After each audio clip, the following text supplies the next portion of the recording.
Selamat berjumpa lagi kita di video pembelajaran kita. Nah, kali ini adalah video lanjutan tentang materi kita yang pertama ya, yaitu Sense of Beauty. Nah, di dalam grup Google Class kita juga kita sudah melakukan sesi tanya jawab, yang dimana juga Bapak sudah menerima banyak sekali pertanyaan dari kalian ya mengenai Sense of Beauty, yang dimana juga Bapak tertarik tentang ada pertanyaan dari kawan kalian kan. Nah, manusia dan hewan lah dibilang. Apa kan sense of beauty itu kan terdapat kepada seorang manusia ya kan, sense of beauty.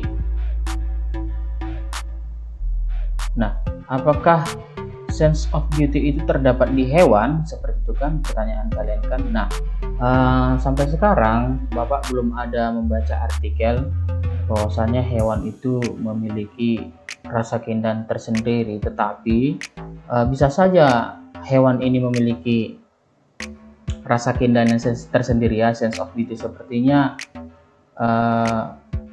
hampir mirip lah ya, tetapi penerapannya beda. Contohnya Bapak ambil satu hewan yang bernama berang-berang kan. Nah, berang-berang ini kan membangun bendungan kan, sebagai tempat tinggal mereka lah kan. Nah, lalu si berang-berang ini kan juga memikirkan tingkat kenyamanan dia berada di sarang mereka itu kan, supaya tidak diburu oleh makhluk buas lah contohnya ya. Nah, lalu di mana sense of beauty-nya? Nah, itu juga Bapak tidak bisa memastikan bahwasannya ada tingkat rasa keindahan hewan tersebut, tetapi pada dasarnya ya kan, hewan juga memiliki kreativitas seperti kita juga, tetapi beda namanya ya, beda penerapannya. Seperti unggas lah ya, ada dia burung yang membuat sarangnya kan, membuat sarang. Nah, sarangnya diambil dari rumput-rumput kering. Nah, itu kan juga tempat tinggal. Lalu kan burung itu juga kan memikirkan tingkat kenyamanannya dia dan juga kawanannya yang berada di sarang itu kan, seperti itu. Sama juga seperti halnya kita. Jadi kita dalam membuat rumah ya kan, tempat tinggal kita, dan juga hewan juga sama juga seperti demikian ya, seperti itu. Nah, jadi penerapan sense of beauty ini kan terhadap manusia dipengaruhi juga terhadap lingkungan kita. Nah, lingkungan itu bisa berupa tempat tinggal ya kan, lalu bisa juga ke pekerjaan ya kan, bisa juga kepada teman. Nah, pada dasarnya sense of beauty ini dipengaruhi oleh lingkungan sekitar kita. Jadi tak heran ya bahwasanya sense beauty manusia ini berbeda-beda tingkatannya, dikarenakan berbicara terhadap selera ya, selera mereka hidup di lingkungan mereka, tempat tinggal mereka kan, di perkotaan atau di desa. Jadi cukup sekian dulu penjelasan kita terhadap sense of beauty ya. Sekarang kita lanjut penjelasan kita. Oke, sudah terbuka rupanya ya. Nah, berikutnya apresiasi karya seni. Nah, pada dasarnya ini sudah Bapak jelaskan di kelas 1 ya. Ada 5 sebenarnya ya. Yang pertama merasakan, menikmati, menghayati, menghargai. Ini kita berbicara dalam konteks keindahan karya seni ya. Yang terakhir adalah menghormati. Jadi pentingnya kita menghormati keberagaman konsep dalam proses berkarya. Contohnya ya, inilah satu karya itu kan, karya. Nah, jadi orang A dan B ini kan memiliki cara yang berbeda kan untuk membuat satu karya yang luar biasa kan. Jadi memang pada dasarnya itu setiap manusia memiliki karakter dan keunikan yang berbeda. Jadi demikian pula dengan karya yang kita hasilkan. Jadi pentingnya kita saling menghormati keberagaman konsep di dalam diri kita sendiri ya. Lalu menurut Brent G. Wilson ini kan, apresiasi itu dibagi atas 3 bagian. Yang pertama perasaan, feeling, ya kan? Ini berbicara dalam konteks keindahan. Lalu penilaian, nilai-nilai yang terkandung dalam karya seni itu. Empati atau sikap hormat kepada dunia seni.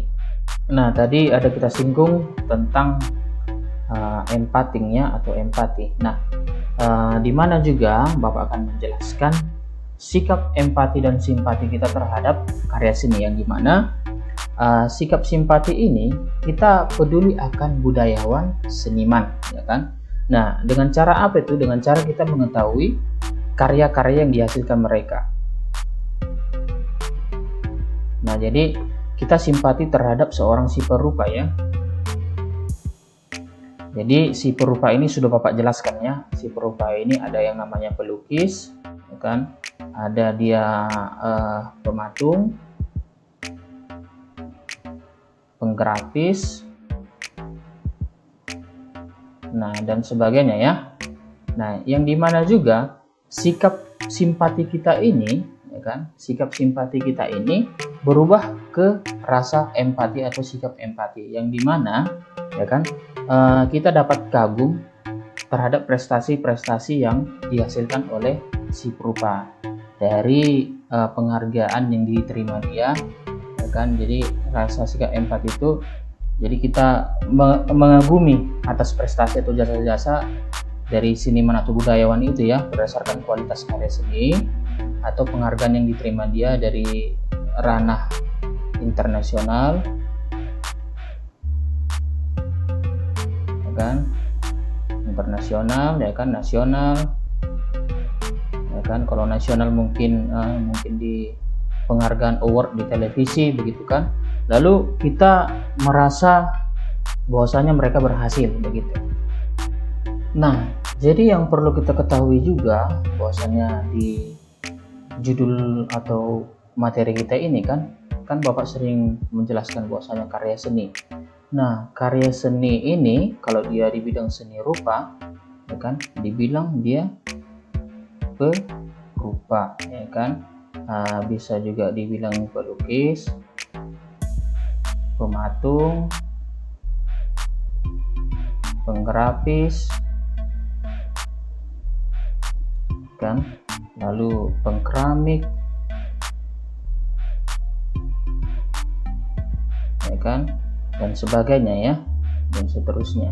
Mungkin kalau di seni musik kan bisa dibilang pemusiknya, ya kan, pemusik ada di dalamnya arranger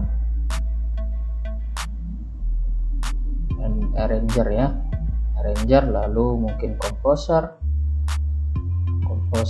lalu playernya.